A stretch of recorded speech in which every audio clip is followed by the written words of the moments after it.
afternoon, everybody. I welcome you all to the Bose Colloquium today at the SN Bose National Center for Basic Sciences. It's a great privilege to have renowned theoretical physicist Professor Mustansir Barma as the colloquium speaker. So this particular seminar is a part of the Azadi Ka Amrit Mahotsav lecture series at the SN Bose Center. So now our director, Professor Tanushree Saha will say a few words and also introduce the speaker. Then we can start the talk. So I would request Professor Saha to say a few words and introduce the speaker. Yeah. Thank you, Purnabrata. So it's my pleasure to welcome Professor Mustansir Barma as the Bose Colloquium speaker of today. Who is a renowned statistical physicist, but I would say a condensed matter physicist in general, although he is really well known for his work on statistical physics. But I have been always benefited by discussing with him, although I really work in the quantum condensed matter physics, that just tells him, tells you the spread of his knowledge on various different domains. And I have been really amazed and touched by how much he is aware of the modern development also of the quantum condensed matter physics. He is currently Professor Emeritus at the TIFR Center for Interdisciplinary Sciences in Hyderabad.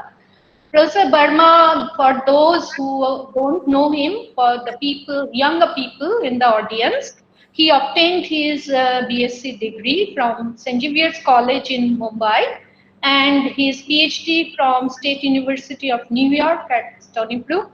And after completing his postdoctoral work at Michigan State University, he joined TIFR Mumbai in 1976, more than 4 decades back. And over the years, he has worked extensively on problems related to statistical physics, namely the theory of phase transition, disorder system, non-equilibrium statistical physics. He formerly served as the director and distinguished professor of TIFR, and in recent time, he has overseen the establishment of TIFR's new campus in Hyderabad. He has, of course, to his credit, many accolades and prizes and recognitions. He is the fellow of all 3 Indian academies and also fellow of the World Academy of Sciences.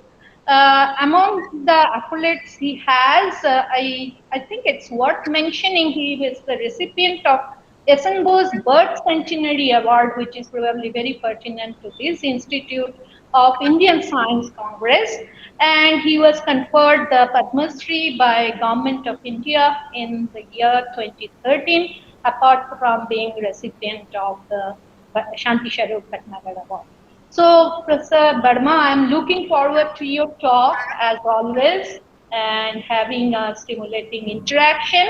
And I personally look forward meeting you in person when this COVID gets over. Thank you very much, Tanushree. The floor is now yours. Yeah, thanks a lot, Tanushree, for this very kind introduction, and of course to the SN Bose Center as a whole for the very kind invitation to give this talk. I really appreciate it. And let me join Tanushree in wishing that we can all meet in person, sometime soon. Hopefully within, in a few months or so. Let's see how things turn out. Okay, so at this point, maybe I'll share my screen and start the talk. Yeah. Yes, you could. Do that. Just a sec. So this would be a 1-hour talk, but please feel free to interrupt him anytime, unless the interruption is not too long. Yeah, no, I would really urge everybody, and especially students. I'm sure. I hope that the audience, feel free to stop, and we'll, of course, have questions at the end. But do interrupt as time goes on. Okay, so today I'll talk about random walks. It's a very favorite topic, not only of mine but of many people. But I'll talk about random walks in different contexts, and I'll talk about random walks in driven systems, in arrested systems, and in coded systems. I'll explain these terms as we go ahead. And before anything else, let me tell you about my collaborators in some of the work that I'll be discussing shortly. There is Jaisal Kotak, who is visiting us from IIST Trivandrum. So he has been here over the last year and doing his master's thesis, and part of what I'll talk about today has to do with that work. There's Vaibhav Gupta, who was here visiting maybe a year and a half, 2 years ago, and he is now at the University of Illinois. He's doing his PhD there. And Saroj Nandi, who of course is a faculty member here at TIFR Hyderabad. And of course, I've benefited from many collaborators over many years, but the work I'll talk about today also has some bearing on earlier work done together with Deepak Dhar, Divyendu Das, Steve White, Robin Stinchcombe, and Marcelo Grinberg. Okay, now let me begin with a quote from Michael Fisher. So this is 1983, many years ago, when he was conferred the Boltzmann Medal by the IUPAP Statistical Physics Commission. And he had this to say at the beginning of his lecture. So he said the first lecture of a conference should stimulate rather than strain, should place a subject in perspective rather than delve into detail, should respect the history but survey recent happenings, and ideally should look on towards the future. In what follows, I, that is Fisher of course, have endeavored to meet these specifications by revisiting the old but perennially alive topic of the random walk. And this last sentence I think is very, very correct. I mean, it's an old topic replete with history, but always a fresh topic, and popping up in the most unexpected places. So this, I hope, will come out as my talk proceeds. Let me go ahead. Before plunging into the topics that I want to discuss, let me quickly remind you of what a random walk is. So we imagine there's a walker somewhere, along this axis. So Punyabrat, is the cursor visible? Yes. Okay. Yeah. All right. So here is the walker, and this is a space-time plot. The walker takes a step left, right, left, etc. This blue line, and of course, if the walk is repeated, the walker may actually take quite a different route and land up somewhere else, in a certain time. So this is, of course, because the walk is probabilistic. The walker takes a step left or right, maybe with equal probability. And the typical questions we ask are the following: after n steps, how far is the walker likely to be? Will W return to the starting point? If so, when? What is the shape of the trail left by the random walker if this is more than one dimension? And how do things change if there are many walkers, and many walkers with interactions between them? So, as we'll see, there are some surprising answers, and we'll see what they are. Again, this is part of the history. I mean, this is things that are known in the literature, but some of them are so, surprising that I thought it's worth bringing back to your attention. And for those of you who are students who may not have encountered these results, well, here they are now. First of all, it's well known that the displacement of a random walker in one dimension after time t follows a diffusion sort of form, exponential minus x squared over 4 dt. I've shown that in this red curve here. And this RMS, that is the root mean squared displacement after time t, grows proportionally to square root of the time. And the proportionality constant involves the diffusion constant, which you can relate back to the microscopic rules of the random walk. Okay, so that is well known and, you know, not so surprising in the end. But if you ask another question, let's say that at time 0, the walker is here. And then you ask, at what time will the walker reach the first step on the right? Well, of course, there's a chance that the walker might just walk over the very next step, but may not, and so on and so forth. But if you ask, in fact, for the mean time to reach, in other words, average over all histories and ask for the mean over all the histories of the time to reach this site, the answer is infinity. You know, it's surprising, right? I mean, you want to step just next door, I mean, to where you are. And yet, on average, you will take an infinite amount of time to accomplish this.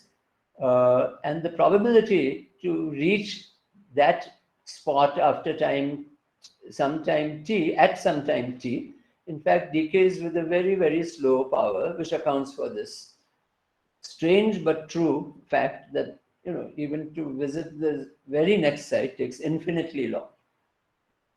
So these have to do with fluctuations in time. One last thing I wanted to show you is about fluctuations in space. So this is in 2 dimensions. This is a 1,000 step random walk, you know, which is it's a random flight. In other words, the walker moves in any direction with equal step lengths at each point, and there are here 1,000 steps. Now, you know, you might expect that the shape of the random walk should be sort of isotropic. You know, after all, what's to distinguish one direction from the other?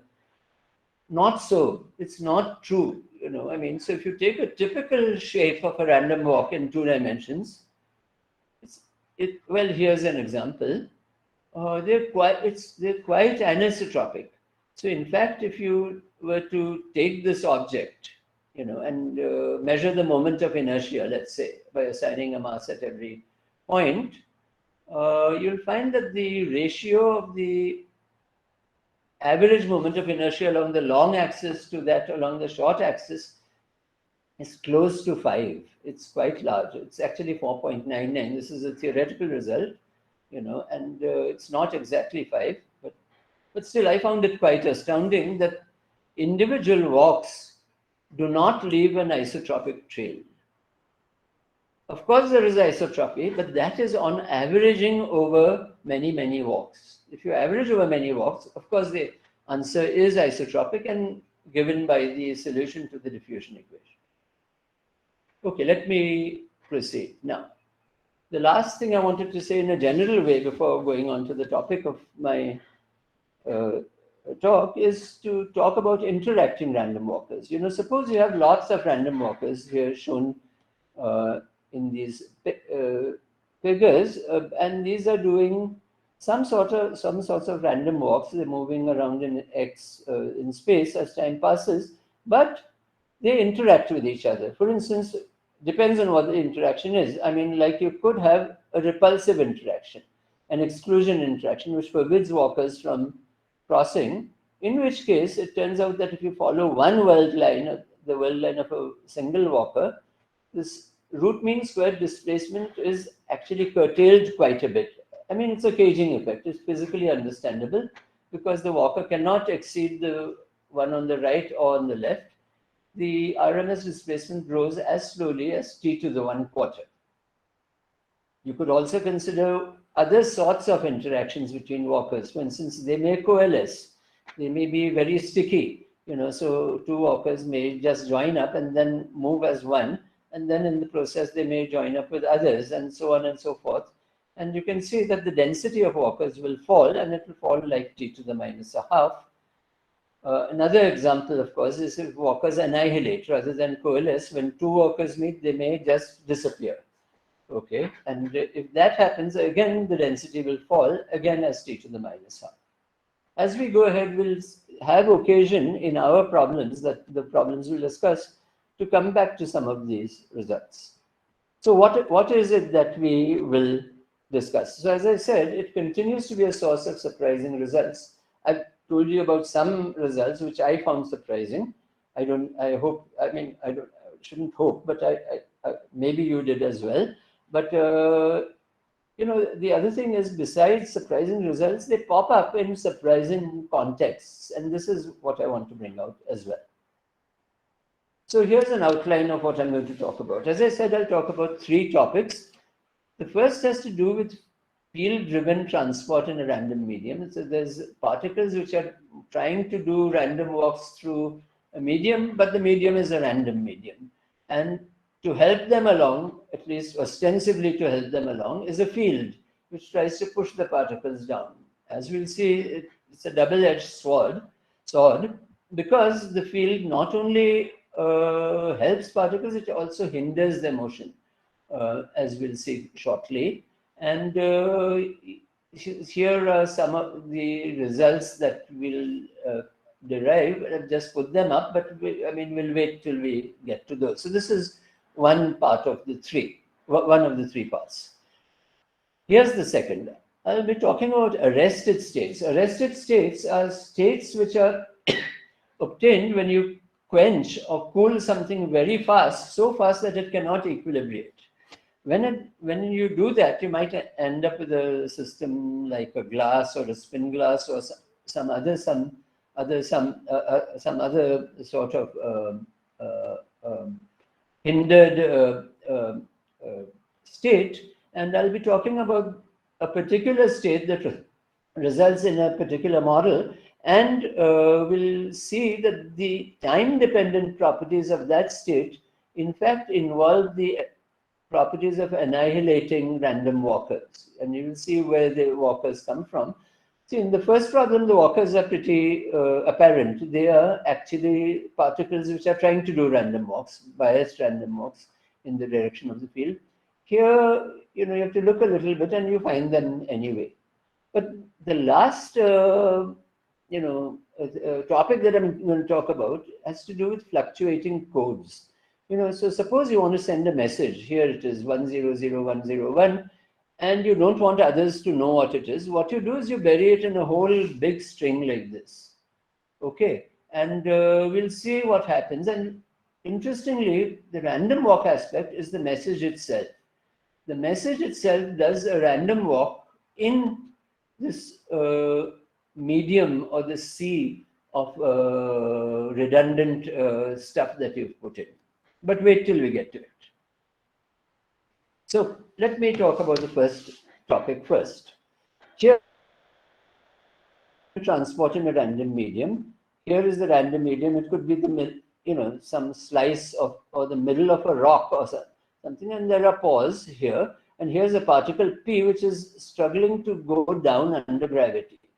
So what will it do? Well, it may find a path down, but once it reaches here, maybe it will just wander off into this, opening here. In which case, the field is not going to help it anymore. In fact, if anything, the field will hinder it. Why? Because, okay, I've lost my cursor, but in order to move out from this, place where it's strapped back to the main backbone, if you like, it has a field, and going against fields is very difficult because that's an activation process. So we're going to see the effect of this, and we'll see that fields can hinder as well as help. But before we do that, let me quickly remind you about some familiar things about biased random walks. So these are random walks in which the probability of stepping right, let's say, is a little more than stepping to the left. So if you have some imbalance U and V in the hopping rates rightward and leftward, well, then on the whole, the walker will acquire a drift velocity, right? And that has to do with the imbalance of the rates. Of course, there's a diffusion constant also. So if you watch somebody who starts here at this as a delta function, for some time it will broaden more than it moves in a sense, but at long enough times, surely you can make out that the whole packet, if you like, is moving, and it's moving distance proportional to time, whereas the broadening, as we said, is proportional to the square root of the time. Okay. Mustansir? Yes.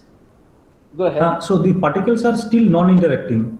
Yes, indeed. In this section, I mean, in this part of the talk, all my particles are non-interacting. There's no Okay. interaction. Okay, Single thanks. random. Right. Thank you. Yeah, please feel free to keep asking. I'm glad that you asked and urge others to ask if something is not clear. Now, if you have a diffusion constant and if you have a speed, you can divide d by c, and that's dimension length, and that is a very fundamental and important length in this problem. It depends on the bias, of course, because the bias enters into c, and it's a length which has many meanings in many contexts. For instance, it describes the crossover from diffusion to drift. You know, what is the distance over which you can feel the effect of drift? Well, that's L bias. On the other hand, if you have a wall, then the density will pile up near the wall. And it piles up with an exponential decay near the wall, and the exponential decay is governed by L bias. It also determines times. Like, for instance, if you have something over here and you ask how long will it take to go there, I hope you can see my cursor, So the answer is that if this length is little l, the time taken is exponentially large in little l. So this is what I mentioned. It's activation.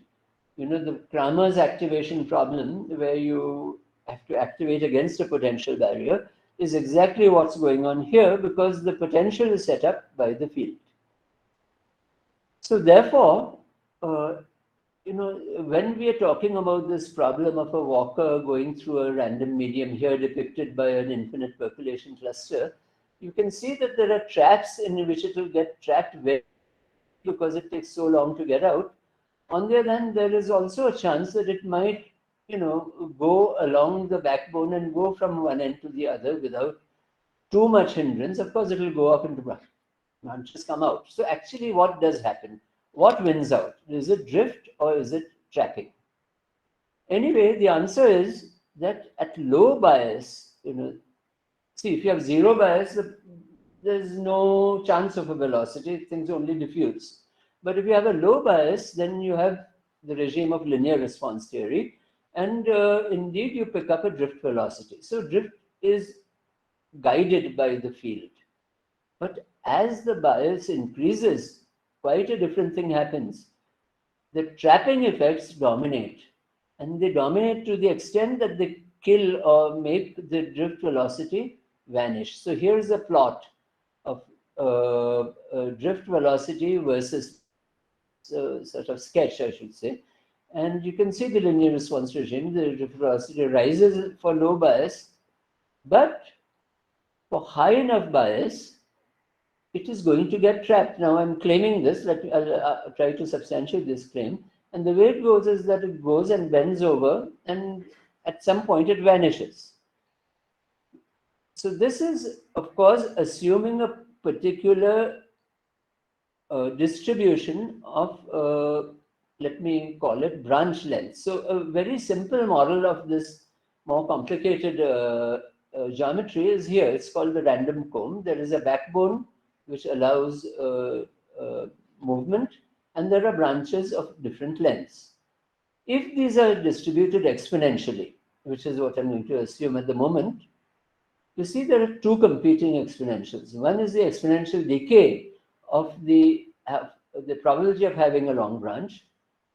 Against that, you're competing with the exit time, which is exponentially large in the branch length, which we have seen. So it's the competition between these. So the parameter that determines what is happening is something which I'll call mu. It's the ratio of L bias to psi. To get a hang of L bias, remember that if the bias is very large, L bias is small.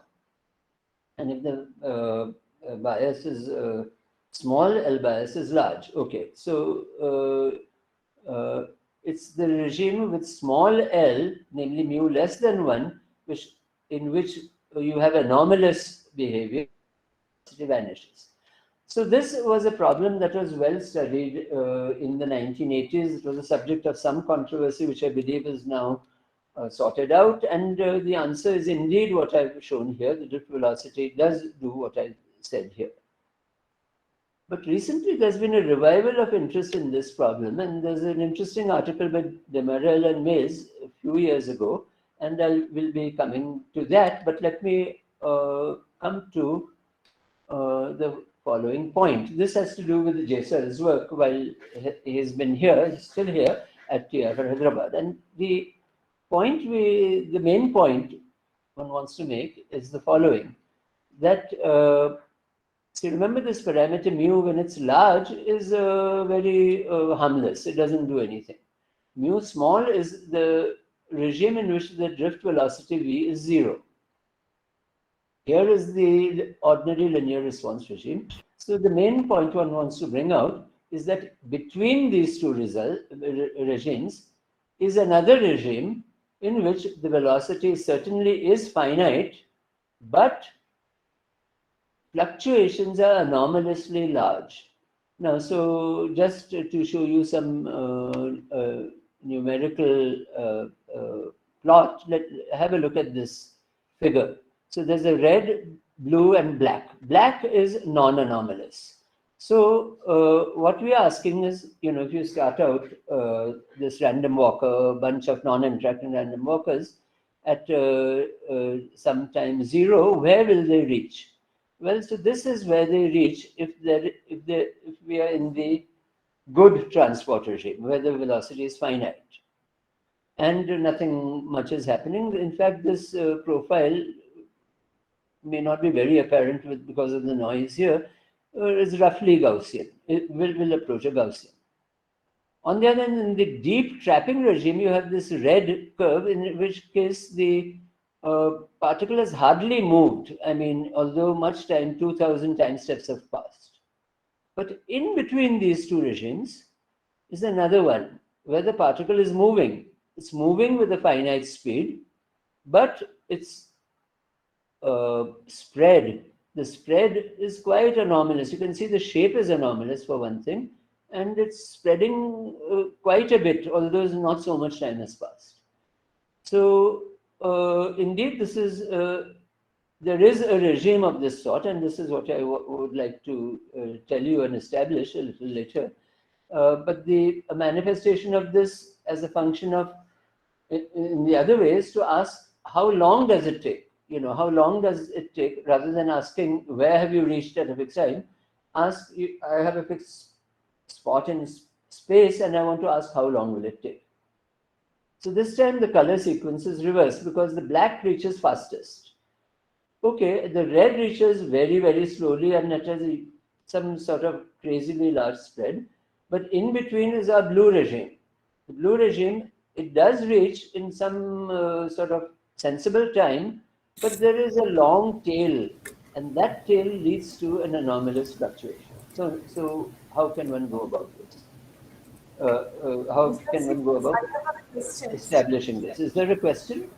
Yes, I have a question from the previous slide. Yes. If you just go to the previous slide, please. Yeah. Here, it seems from all these red, blue, and black data that you are showing, for small spatial separation, I am finding particularly large spikes. Is this a real effect, or is it just happens to be like this for this particular plot? I mean, towards the left of the peak, you see all the... No. So the spikes happen when there are particularly long branches. So something goes and stays there. So anomalously large density of many walkers that we release are trapped there. So this is very much a result for a particular realization. If I had another realization, I would actually have quite another arrangement of spikes. See, Okay. and the spikes are larger on the left than on the right because the left has been visited. The right is yet to be visited. And there's so much density already on the left that it will take time to go and, perhaps form even bigger spikes later. Okay. So that's what is going on. Okay. It's a particular realization. Yeah. Thank you for the question. Mustansir, can I ask a question on the same graph? Yes. Okay, yeah. sure. Let me go back. Yeah. So what am I doing? Yeah. right? Yeah. So if you average these realizations and just look at this blue instance, then of course you'll get a smooth profile, and that'll be a non-Gaussian profile. But is it also known what that non-Gaussian function would be? It's roughly known. I mean, so what I'm going to show you is a calculation, but a calculation in the non-anomalous regime, where we can calculate the spread exactly. Of course, that is in the Gaussian regime. But the calculation does show that the spread diverges at a particular spot. So that is what I'll head to. Now, your question is about this shape of the profile in the anomalous regime, and this has to do with the but I don't know exactly the form, with Levy distributions. So this is an instance where the law of large numbers is valid, but the central limit theorem breaks down. And we know that we have an intermediate regime of limiting distributions, which are the Levy distributions. So in terms of those, maybe one can find it, but it turns out that the dynamics is sort of difficult to do very, very, precisely realization by realization. But we will see how far we can get. Okay, but not in the anomalous regime. Okay, thank you. Right. I'll go ahead now. Right, so these were earlier computations of the average value of how long it takes to go from one site to from one end of the backbone to the other. And of course, we have to be careful in the nature of the average that we do. See, there is an average to be done over disorder realizations, but that is to be done after we do an average over histories. In other words, what I'm saying is you can either do an average over histories with a single walker, or just release many non-interacting walkers and average over their profiles. Okay, so we have to first find the average over histories and then average over disorder. Right. Now, historically, this was calculated in two ways.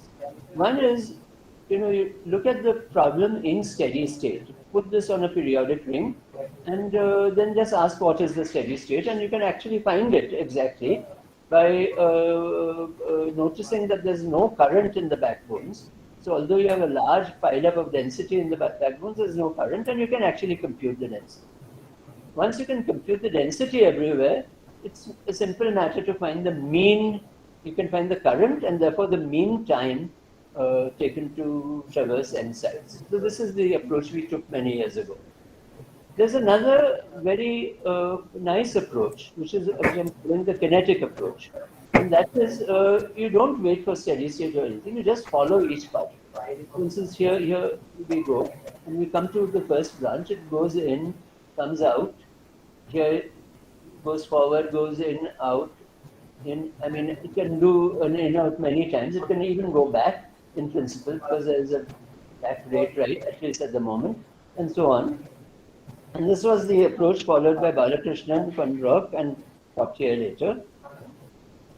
However, nobody has actually looked at G-squared average, and that is what we wanted to do.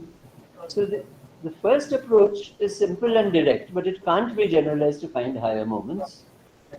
Whereas the second approach, was used by these authors within an approximation where the disorder was not, treated as quenched disorder, but a fresh branch was generated each time you reached the backbone site. Okay, so let me describe what we actually were able to do. So we actually calculated this squared time taken to traverse end sites for each disorder realization.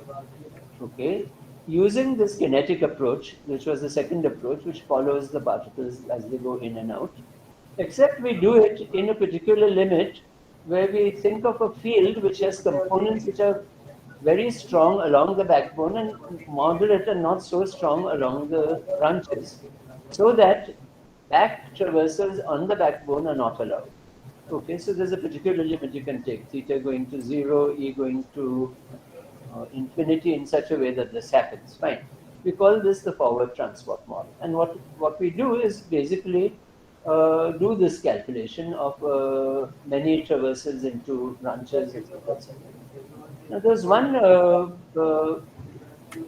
nice point that was encountered and pointed out actually by Jaisal, who noticed this, and that is that in order to have a uniform transition movement along, let me say transition rates in a master equation for along the backbone, you actually, when you're thinking about the walker, you have to supply inhomogeneous, in other words, site dependent rates to random walk rules. I mean, so this is something that, that was not obvious at the start to us, but it could be done. I mean, we could specify these rules, do the calculation in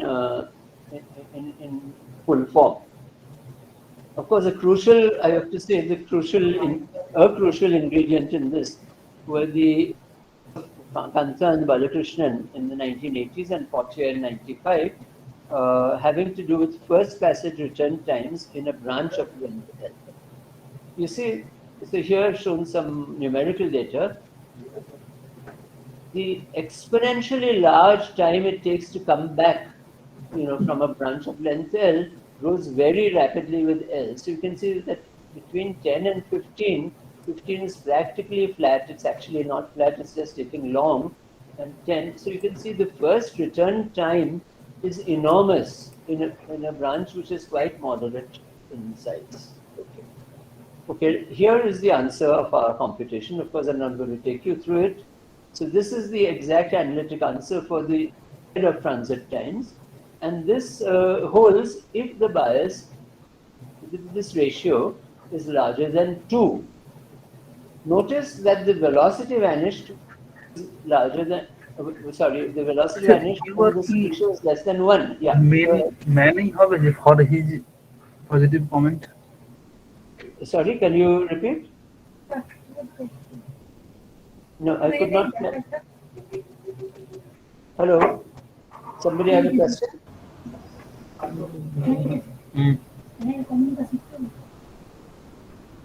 Hello, No, I guess. Partho. No, Partho, I think you have to mute yourself. Okay. All right, so there is no question. I'm moving on. Yes. So No, sorry, Mr. Seth, I have one thing. Could you please remind us what is TN? Actually, I missed. TN, yeah, okay, let me go back. It's the time taken to traverse N. So I'm saying there are capital N sites on this backbone, and TN is the time taken to go from here to there for the first time. Oh, I see. Okay. Right. Okay. Yeah. Thanks. Thanks. I didn't put it down in black and white, but that's what it is. Thank you. So notice then look at this picture. So there are two, therefore, places where there are anomalies. One is where the velocity vanishes, which is L by xi equal to 1, and where the inverse spread vanishes, spread diverges, namely at this point here. Okay, so the fact that the spread is infinite establishes there is an anomalous regime. What is the behavior in the anomalous regime? Exactly the analog of this calculation we have not been able to do. Clearly, what happens is that for instance, in the far anomalous regime, the distance moved grows as time to some power which is not 1, and the velocity is not therefore 0. But exactly the form, the exact form of that remains to be found. Okay, right. So the hallmark of this regime, of course, is that there are very large fluctuations here, and sigma square is infinite. An interesting point about the order of the transition. You see, when I had an exponential transition, the velocity vanished, quite continuously at the transition, and so did the inverse spread. But recently, as I said, pointed out by Demerel and Mills, if you just account for power law correction to the exponential, usually we just dismiss these power law corrections as unimportant. What can they do after all? They're just power laws, whereas we have an exponential decay. But it matters. It actually makes a big difference here in this problem. So what he pointed out is that instead of the exponential, if you have a correction of this form, 1 over L by L naught to the power lambda, then depending on the value of lambda, the transition may well become first order. Now, where would such a correction come from? Well, from the Ornstein-Zernike theory of fluctuations or correlation functions, we know that there is in fact a correction which in d dimensions does go like, so in d dimensions, lambda from the Ornstein-Zernike form goes as d minus 1 over 2. So the general form of a power law is quite a sensible thing to look for. In any case, what he found, these authors found, is that the velocity vanishes continuously if lambda is small. But there's a first order jump if lambda is bigger than 1. And in fact, that is shown in this plot here. Here's lambda equal to 0, which is pure exponential, and then lambda equal to 1 and 2. And you can see there's a jump if lambda is big enough. Interestingly, if we ask what is the implication for our threshold, namely the divergence of the spread, does it in fact diverge from the left as we approach or not? And the answer is that again it depends on lambda. For lambda equal to 0 up to 1, in fact it does diverge, but for lambda larger than 1, it does not diverge, although it is infinite on the right hand side. So the spread is infinite on the right, but it stays finite as you approach this point from the left. Okay, this actually summarizes everything. Here is the mu axis, which is this ratio of Lg to psi, and here is the lambda axis. And the main point we wanted to make is that there is an intermediate regime of large fluctuations, although the mean is finite. And the transition, on the other hand, can be second order or first order, depending on lambda. So these are analytic exact results, albeit for a simple model, namely the random cone. Okay. With that, let me start going to the next topic, but maybe I can ask if anybody has questions on this so far. Any further questions? So I have a question. In the previous slide, that is, what is the far anomalous thing that is in V is equal to yeah. So this is JSL's nomenclature. He calls this non-anomalous is okay. Then everything is anomalous, but he calls it far anomalous and mid anomalous. What is far anomalous? Far anomalous is where not only is the spread very large, but also the velocity is 0.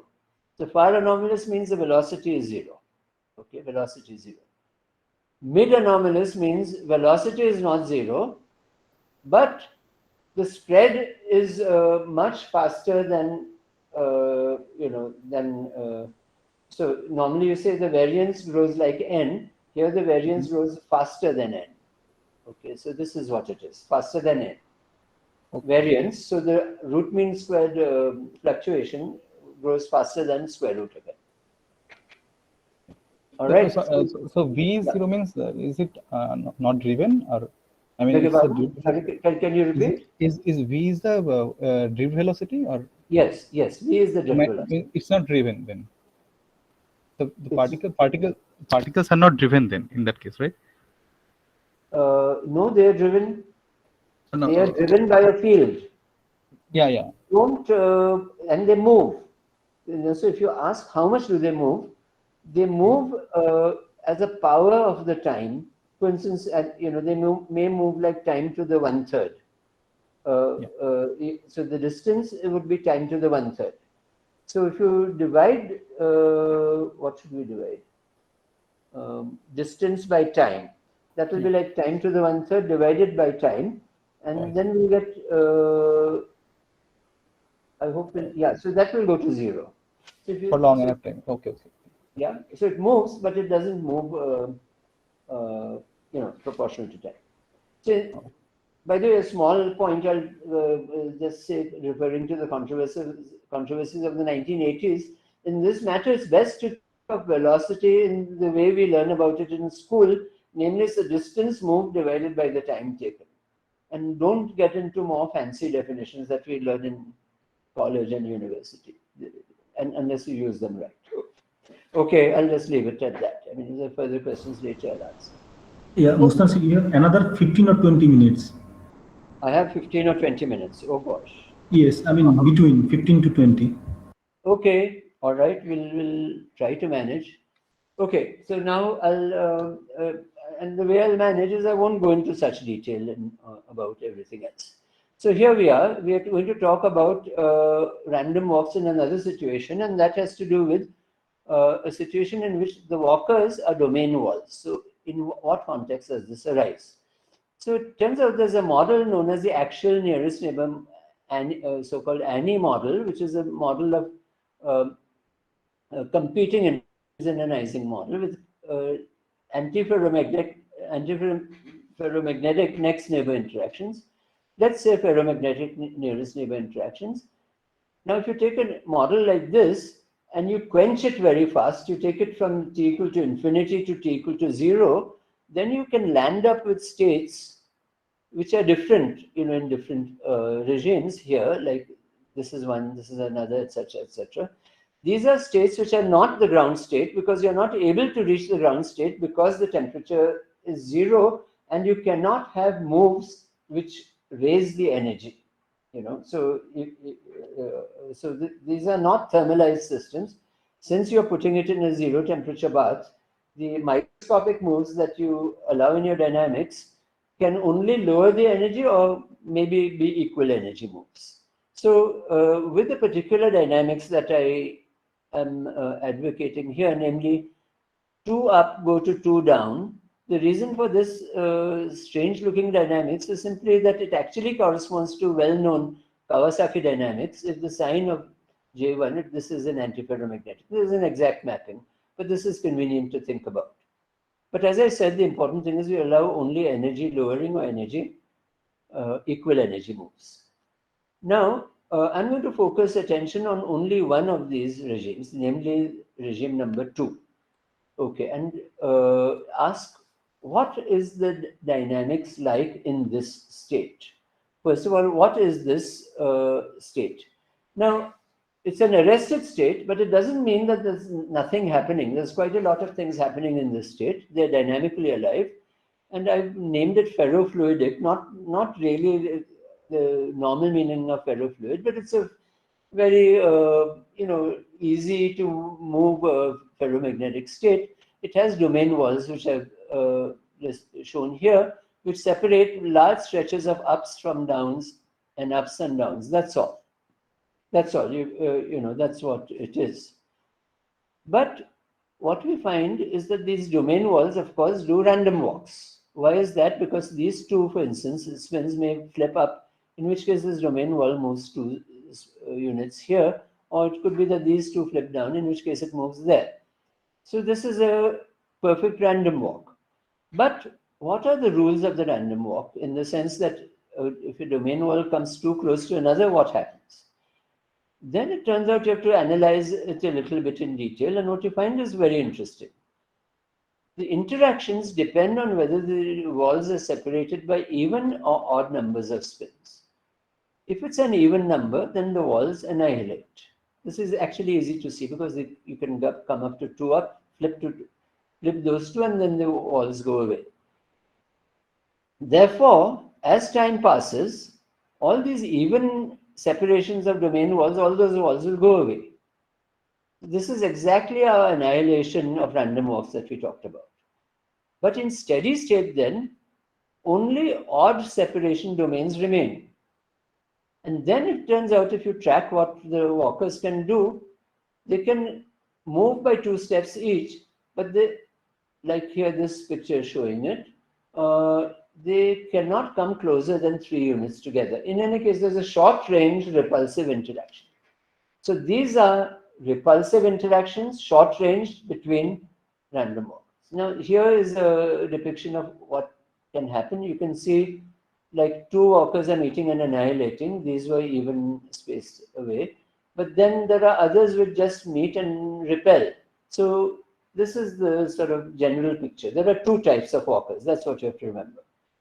So the approach to the steady state involves annihilation, but the dynamics of the steady state is very different. It involves exclusion. Okay, we can analyze this in detail. And what we find is that if we start with a random initial condition, okay, ups and downs put at random, like at infinite temperature, then the number of domain walls that remain in the end in the steady state is of order square root of the system size. It's sub-extensive. This is easy to prove once you recognize that there is a conservation law in the system. The sublattice magnetization, Ma minus Mb, is invariant when 2 up goes to 2 down. And in fact, M sub equals the number of domain walls. Okay, this can be shown. Let me just. But the fact that this number is sub-extensive, it's not extensive, the number of domains is only square root L, has very important consequences. For instance, the static correlation, Si plus R, decays as an exponential, but over very long over a size-dependent time, size-dependent length scale, root L. This is an exact result. On the other hand, if you ask for the approach to steady state, now here you see something, rather picturesque and colored, like the many colors. Red and black denote, I have a yes, question. please. So the dynamics you have shown that only lowering the energy can only allowed. Yes.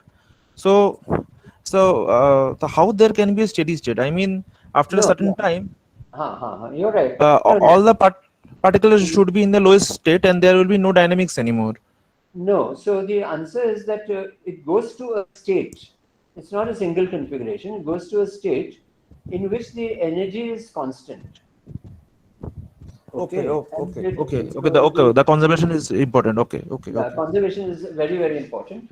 The energy is strictly constant, and these moves, the movement of the domain walls, actually respect that. Okay. So this is what is happening. Okay, so let's. This is a nice picture. So look at it if you can, but we won't spend much time on it. Let me just say, since time is running out, also that the approach to steady state is governed by a process called coarsening. Now, the whole idea of coarsening is that after a time tw, w stands for waiting, if you've waited a time tw, then there are patches of size script L of tw over which or inside which the system has equilibrated.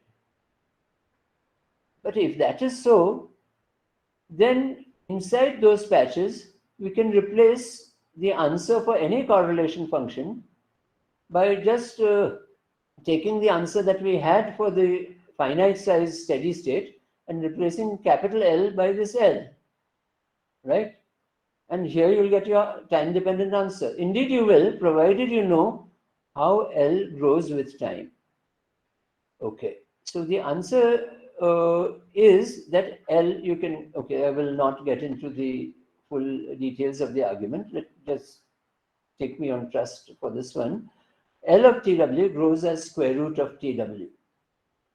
But if that is so and you plug in further into this square root, what you conclude is that the coarsening, namely the equal time correlations as a function of waiting time, fall in this way. The distance time scaling should follow T to the TW to the 1/4, and it does. So here is numerical verification of this. So many curves collapse onto one, provided you scale R by T to the 1/4. This is usually what is done in coarsening. In steady state, it's very different. Okay, because these are walkers now with repulsion. okay, and root L of them. So it turns out this very problem has been studied earlier by Spohn and even earlier by Skinner, and the answer is known. So what we do is we just more or less take over the answer and substitute rho, the density of Walkers, as 1 over root L. Root L divided by L is the density, in which case we find autocorrelation function of this form. We also have an alternative way to derive this, but I won't get into that. Yeah. But look at this answer. The first thing that strikes you is, well, actually it's not the first thing that should strike you, but the first thing that strikes you is that there's a power half. So this is a stretched exponential. But the first thing that should strike you is that this t is divided by L. So it's a stretched exponential, all right, but it's a super stretched exponential. The time scale, the relaxation time that enters here is normally L independent, but here it depends on L. So we call it size stretching. It's an enormously slow decay if L is substantial, but L is not always substantial, right? I mean, nowadays we're dealing with things in the nano regime, and these results therefore might actually be quite useful in places like that. Further surprise, which I will not dwell on, but I just wanted to say, is the following. This is the answer for a particular initial condition. Okay, what did I do? Okay, particular initial condition means I just took one random initial condition and I find this answer. And this is indeed the answer. However, if I average over initial conditions, always random initial conditions, by the way, the answer is completely different. It's really different. This stretched exponential becomes a power law. This is quite remarkable and worth understanding, and we actually have an analytic proof of why this happens and how this happens. Let me just say that it's due to the fact that at any given time, it's the fact that this constant is sensitive to the exact number of domain walls. So as I said, it's proportional to root L, but there's a prefactor. And that prefactor varies as you choose different initial conditions. So once you account for that, in fact, you will end up on averaging over prefactors with, of all things, a power law. There's actually an error function, but at large times it's a power law. And here is a numerical proof. This is quite a striking, instance of to remind us that initial conditions are always important, and we cannot trifle with them, right? I mean, this happens over and over again, and it's good to be brought to ground once again. Okay. Mustansir, hi. Yes? This is Sumedha. I have a small question on the previous slide. Yes. This phi of t, when it was going as, the last line as t by L over square root of minus half. So can one assume there are some initial conditions for which phi of t is like this and they are dominating? Yeah, no. So there's a spread of initial conditions which influence this A in the, so each one is a stretched exponential, no doubt about it. But the A in front of the t by L to the half here, I mean, my cursor is lost. That depends on the prefactor multiplying the exact number of, So what I'm saying is the following, like take an initial condition random. So number of walkers will be proportional to root L, but there will be fluctuations. It's not a fixed number times root L. So you see what I mean? So there's a spread of the prefactor. So something multiplying root L. So that something, when you average over, in fact gives you this. It's, I mean, quite strange and therefore quite nice. Okay, so I'll just leave it at that right now. We can come back to that later. Yeah, okay, thank you. Okay, thanks. So with that, let me move on to the last bit. Okay, now Punyabrat, you are the sort of deciding person. Should I continue, and if so, for how long? 5 minutes? You have 8 minus 2, 6 minutes. 6 minutes, okay. In principle. Fantastic. Okay, good. We'll make the most of it. But yeah, Okay, yes, so you can take 10 minutes. No, I won't try not to. Okay. So this is this last bit, and I know that some people who are quite, wondering what is happening. Why am I working on coding? I'm working on statistical mechanics. Let me just tell you. But let me tell you what happens. Okay. Now let me start with this example. So you see a whole lot of strings of ones and zeros, right? Do you see anything common in them or something? Probably not, because I'm not giving you enough time. I mean, but the answer is that buried in each of these very different looking strings is one and only one answer, and that is 100101. Okay. So what is this? What's going on? So it's like this. Suppose you have this 100101. This is a message you want to send your friend. What is the meaning of this message? I mean, that you'll have to have a understanding of what this alphabet means. But it could be, for instance, meet me in Park Street. Okay? Or let's meet in Park Street. That's what it means. Now you want to send this message, but you are afraid that on the way somebody will snoop and find out, your plans. So you don't send it the way you want it to, but rather you hide it in this thing. Not only do you hide it once, you keep hiding it, or you keep sending the message over and over again to confuse the person who's snooping on you. Little does that person know that the answer is invariant in all these messages. Okay. So what is going on? So the aim is to disguise a message to confuse possible decoders. So decoders are not the person receiving the message, but the people who are trying to decode it. So what we will do is we will surround the elements by a sea of redundancy, and therefore end up with a much longer string. And then further, to confuse further, we'll fluctuate the sea. So it's not a sea of tranquility. It's a sea which goes up and down, and it evolves stochastically in some way, and the retransmitted message changes form continuously.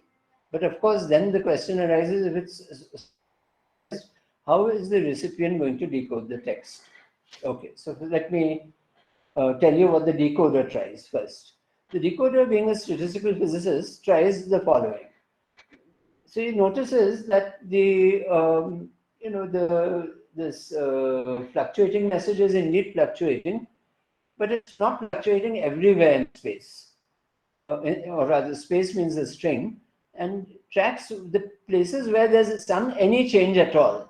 And when you do that, lo and behold, you get a bunch of random walkers. They're walking around happily. They're even repelling each other. Sometimes they attract and get together for a while, but eventually they detach. Okay. The world lines resemble those of random walkers which cannot cross. So being a statistical physicist, that decoder wants to measure autocorrelation functions. Says that, look, there is something going on. What is it? So start measuring autocorrelation functions in the normal way. So you take the ith location along the string at time 0 and at time 0 plus t, and see what happens. Well, and what you find is on certain days the decoder finds a very sharp decay. On certain other days finds different power law decays. And then he correctly surmises that the form of the decay has to do with the message. On one day, this person is sending a given message. Some other day, the person is sending another message. So, in fact, that's correct. But he concludes all this, but he cannot crack the code. Okay, but I will crack it for you now. So the first thing is I will not crack the code. I'll tell you how to make the message. So compose the message like this. Use a binary alphabet with ones and zeros. There's no limit to the length of the message. But our favorite message is, let's meet in Park Street. So we'll keep dealing with that message. But there is a rule. That is, the general case, triplets of ones and zeros are not allowed in a message. For instance, this is not allowed. But you can see, you can build up a long message. You can have 10, 10, 10, 10, 110, 110, 001, etc., etc. And it can be as long as you like. And only thing, be careful of this. Now, how do you generate redundancy? Well, you insert reducible substring. So here, for instance, this red 1, this red 0, 0, 1, 0, 1. That's my message, 1, 0, 0, 1, 0, 1. So in between, I just put in lots of zeros, but they have to be multiples of 3. Here there are 6, here there are 9, etc., etc. Okay. And then you remove the red color. Okay. And you evolve this by taking 0, 0, 0 to 1, 1, 1, and you don't respect at all which were the ones and zeros of the message. They are like everybody else. And you keep doing this, and before you know it, you've scrambled things up enormously. So then it becomes like this picture here, where it seems to be that, there's no way to tell what is going on, but there is. And here it is, and with that, you will all reach almost the end of everything. So this is how you decipher the message. Since you've inserted triplets, you might think we should remove triplets. The problem is that the triplets might be buried inside other triplets. Like this 1, 1, 1 is buried inside 0, 0, 0. And that is further buried in 1, 1, that one. So what you do is you run a short code, a do loop. Okay, so I am from the vintage of Fortran 4. I learned my first computer program on Fortran 4, but even that Fortran 4 had a do loop. So we did a do loop. You do a do loop. Loop eliminates triplets. So for instance, in the first pass, it eliminates the triplets that I've underlined and gives you this message. But then you see, oh, there are more triplets. Okay, go again. There's still more triplets. You remove them. And then you're guaranteed to land up with the message that you had. This is the message, 100101. Let's meet in Park Street. Okay. Now I should say, where did all this come from? So this actually, if you like, is telling you in reverse what we had done many years ago with the problem of deposition evaporation dynamics of reconstituting trimers. This was work done with Stinchcombe and Grinberg and with Deepak Dhar. And what I've told you, I've told you in a way that sort of I found interesting, like a code. But the physics is that of deposition and evaporation. So I will not, of course, describe that, but I'll tell you the feature of this dynamics which makes it very good for using in codes. Okay. One, it turns out there's strongly broken ergodicity in this problem, meaning that if you look at your configuration space of 2 to the n configurations, there's a large number of sectors. The number of sectors is itself exponentially growing. It grows as golden mean to the power n, and golden mean being smaller than 2, it means that each sector, the typical sectors are themselves exponentially large. Why is this so good? Each such sector will correspond to a message. So there's a practically infinite number of messages you can send. And each will be different. Moreover, each message is embedded in a sector which is exponentially large. So you have this ability or the facility to hide the message very effectively because there is an exponentially large number of configurations in that sector. So this allows effective disguise. So with that, I conclude, much to Punyavrat's relief. So here it is. I won't belabor the point further. We've discussed 3 different problems. You'll agree that the 3 problems have a completely different flavor to them. One has to do with the transport. Is that my phone? Is that somebody's phone? No, not mine. Okay. Then there was relaxation in arrested states, and then there were these fluctuating codes. So here are the main results. Okay, strong fluctuation regime. first order continuous transition, annihilate controls cautioning, repulsion controls steady state dynamics. Third point here, which is I find very interesting, is the strong dependence on the initial states, the initial configuration, even though they're chosen from similar randoms, I mean, absolutely random states. Okay. Finally, there was this question of fluctuating codes, and you can hide them and fluctuate the redundancy. Now, I know it is customary to end up with a thank you slide. But instead of thank you, I'll put in a coded message. Okay, so if you decode this, this is what you get. 100101. So let's meet in Park Street. So I hope I can come to Kolkata sometime. We all go to Park Street together, go to Fleury's, do something in the coming days. Okay, thank you. Yeah. Okay, Mustansir, thanks for your nice talk.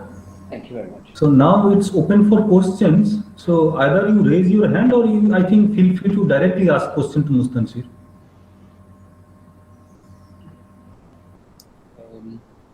Mustansir, can I ask you a quick question? So there's Arnab here. So, yeah, hello. Yeah. Hi. So if I go to your conclusion slide, the one previous to this one. Right. Yeah. So in this second example that you talked about, if I understood correctly, it was a one-dimensional spin chain, right? So it was indeed, yes. You're absolutely. So the ANI model itself refers to stacks which are arranged one-dimensionally, but they need stacks. But here, this is a one-dimensional chain. Right. So I was just wondering whether there are some sort of simple two-dimensional extensions of this physics that you sort of may have thought about. Actually, no. I'll tell you our motivation for getting into ANI and other things was actually a three-dimensional substance. I mean, I'll just tell you in a minute. I mean, you are aware of polytypes, right? Like silicon carbide. Silicon carbide is polytypes. Polytype simply means different stackings of A, B, and C layers, where A, B, and C refer to the three triangular lattice configurations. So, Arnab, are you sort of with me? Am I making sense? Yeah, that's fine. Okay. Now, a polytype is made by stacking ABC when you get FCC, or maybe you can change the sequence to AB, etc., etc. So now, in terms of this particular transition that we were looking at between polytypes, which corresponds to the following point. So I'm sorry for this long-winded reply to a short question, but let me try to tell you. So it turns out that this ABC sequence, the polytype people have an Ising representation for it. So if you go from A to B to C in a cyclic way, you put an upspin. So ABC will be up all the way. If you make an anticyclic switch, for instance, AB, it would be up, down, up, down, up, down. So I hope you're still with me. Okay. Yeah. Anyway, it turns out that this transformation, which I've actually forgotten now exactly which one it is, in the spin language corresponds to 3 up going to 3 down. Moreover, the use of the ANI model in describing polytypes is well established. I mean, it's been there since the 1980s. So this was our motivation for getting into this problem and using the 2 up, 2 down as a warm-up to 3 up, 3 down, which we have not yet done. Okay, so I'm sorry, but we haven't looked directly at 2 dimensions. Okay. Okay, I think Tanushree, you have a question. Yes, first of all, it will be actually wonderful to meet you in Park Street in Fleury's. Secondly, yeah, that's also my favorite place. And the second question, which is a science question, is in connection to the workers in the domain wall. Yes. I mean, related to what Arnab asked, whether 2 dimension, 3 dimension. in case of the alloy, there is this famous order-disorder transition also. And when the ordering takes place, there are all these domains of different variants, they Yes. kind of coarsen. And in this case, first of all, the lattice is much more complex. It can be FCC, BCC lattice. And Right. also the number of variants can be many. I mean, for FCC, there can be also a situation where you have 4 different variants which are trying to Right. coarsen. So has such complex situation been seen, how coarsening happens, what are the time scale and etc.? So frankly, I don't know. I would think maybe yes, but I must say I don't really know. I don't know, but it would be interesting to find out. I mean, because it sounds like so basically what you're saying is you have almost arrested states, but coarsening slowly, right? I mean, is that Yes, what? yes, Yeah, absolutely. right. So I would imagine people would have looked at it. I mean, in the statistical mechanics literature, people usually look at coarsening in simpler models, but they do look at the effects of quench disorder on coarsening. And they're very strong effects, of course. You have these so there's a well-known law in coarsening called the Porod law, and the Yes. introduction of quench disorder in fact leads to violations of that, and so that's quite interesting. So basically a lot of physics lies in the interfaces, and if the interfaces are sort of broad, and you can indeed get departures from the well-known sharp interface Porod law type situations. But that is meandering away from your question. Your question was about these. So this I don't know for a fact, exactly what it is. Does quench disorder play a role in these alloys, or is Yeah, it just a rest? it does. Okay. It does. I see. Okay. Yeah. Okay. I'll next time we meet, I'll find out more about this from you. And yeah. Okay. Yeah, Thanks. that will be very good. Thank you. Thank you.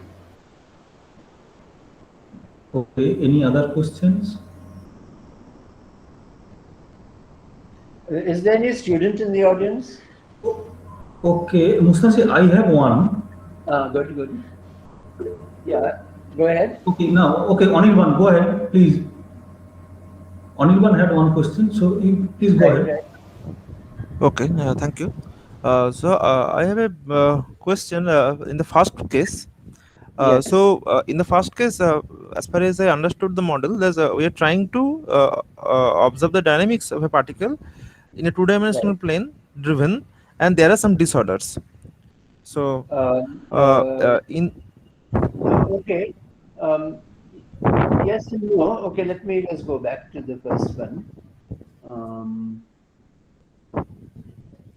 No, so the problem is really okay, it's like this. So we would like to understand the problem in any dimension. Yes. And one way to model the system would be with the percolation model, which is, which has an infinite connectivity across the lattice, although it is random, above a concentration PC. Now, so suppose you have this percolation problem in 3 dimensions, and you ask what happens. Like you can imagine that there are branches and there are backbends of the sort that are shown here, three-dimensional versions of these. But the main point is that things which meander there find themselves in potential energy minima, and therefore they cannot get out quickly. Now, recognizing this, what the approach or the philosophy taken is that let us simplify the problem like hell. Let us just drop all complications and only keep this aspect of trapping and movement. So it is doing a violence to the dimension. So the actual backbones are indeed would be 3-dimensional connections, but we are imitating it by a single 1-dimensional backbone, and we're imitating all these traps by just putting these branches. Now, this is of course an awful model. It would be a terrible model for a real rock or any porous medium, but it is actually a very good model in the sense that it's simple enough that it can be analyzed, to the end, and you get a very detailed understanding of what is going on. So to that extent, you also figure out, like, look at what happened in 2018 with Demerel and Mays. They came up with an idea that had not occurred to anybody, that e to the minus L by xi, if you just have these power law corrections, which are bound to be there, by the way, in percolation and other situations, then things can change drastically. So, see, the fact that you had a simple model allowed you to come to this conclusion. So now you can go back to the three-dimensional system and see if it's borne out. I mean, that's all I can say. So the treatment is far from realistic, but hopefully abstracting the essential features and not throwing away something essential. Sorry for the long answer, but this is what I think. Okay. So can you please go the next slide where you have calculated the variance of Tn? Yeah, this one or the one after? Yeah. Yes. So right. this yes. Just intuitively, just I am under. I thought that this sigma square should depend on n itself, because the more large distance the information has to traverse, the more chance it should be lost in the medium. So that would take more time. Right. No, you're absolutely right. It's my fault for not defining things in order. So sigma squared is sigma n squared divided by n. Sorry. Okay. Does that make sense? So sigma squared should increase with n. Okay. And, So yeah. I should have. Okay, it is linear on. Okay, it is simply linear on n. Yeah. Correct. No. So when it is linear on n, this is normal transform. This is exactly what would happen.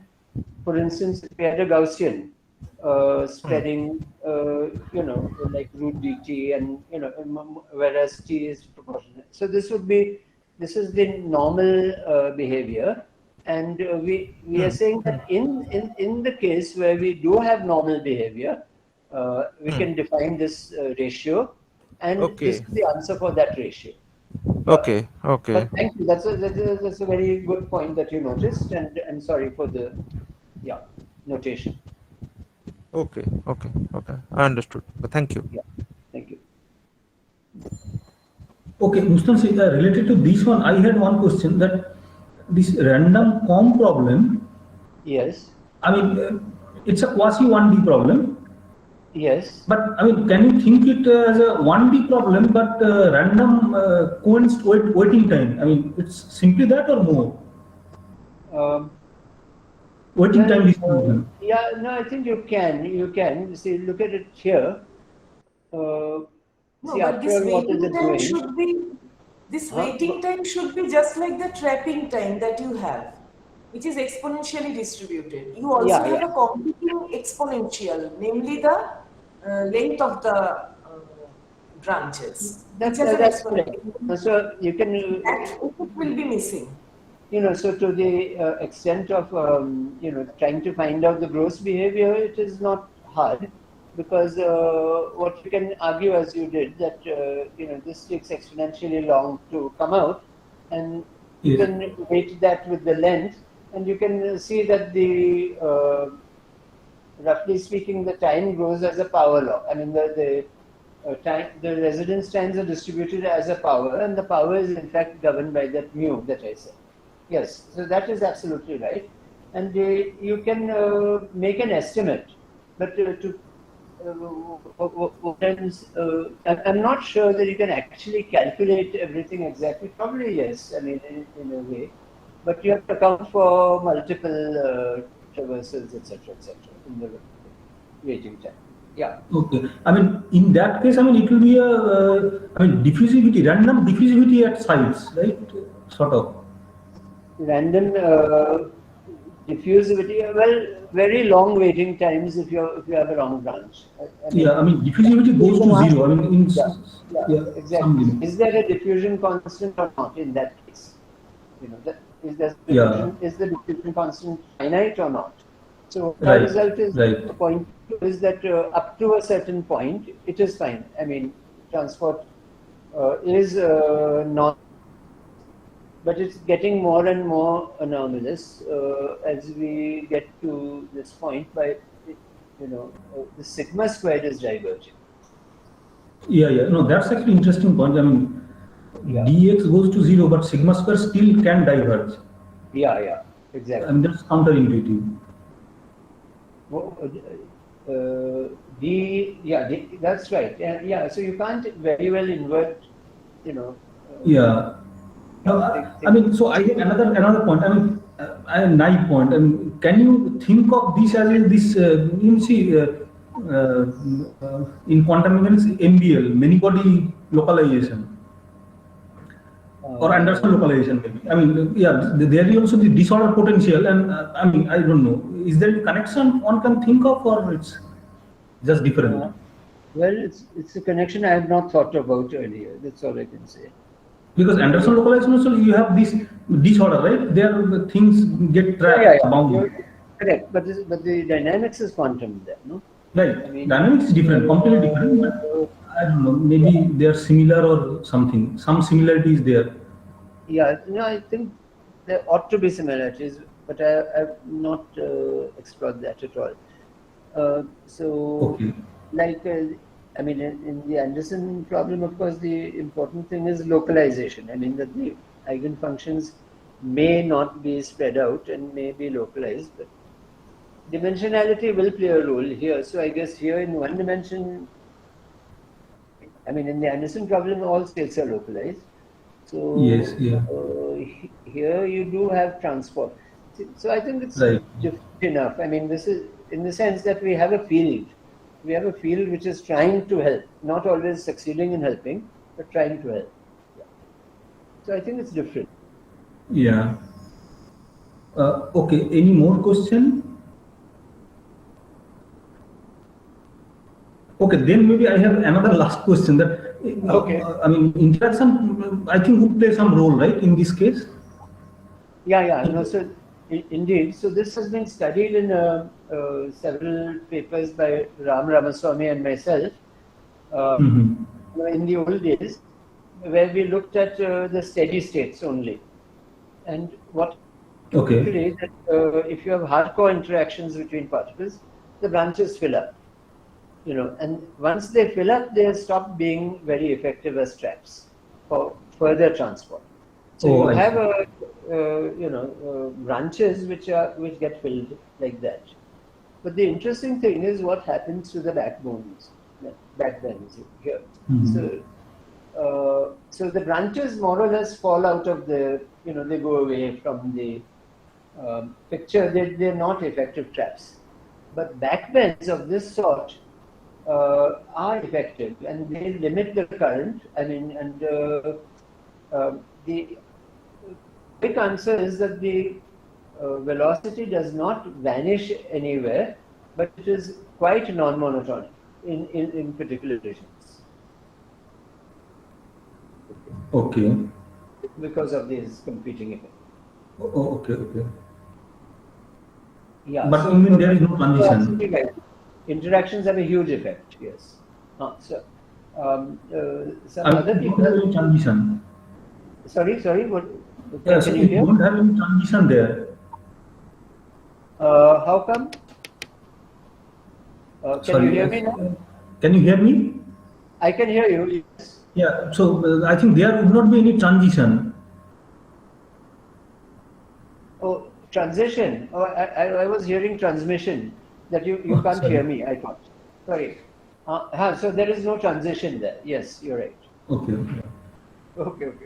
Sorry. Okay, thanks. Yeah. So any more questions?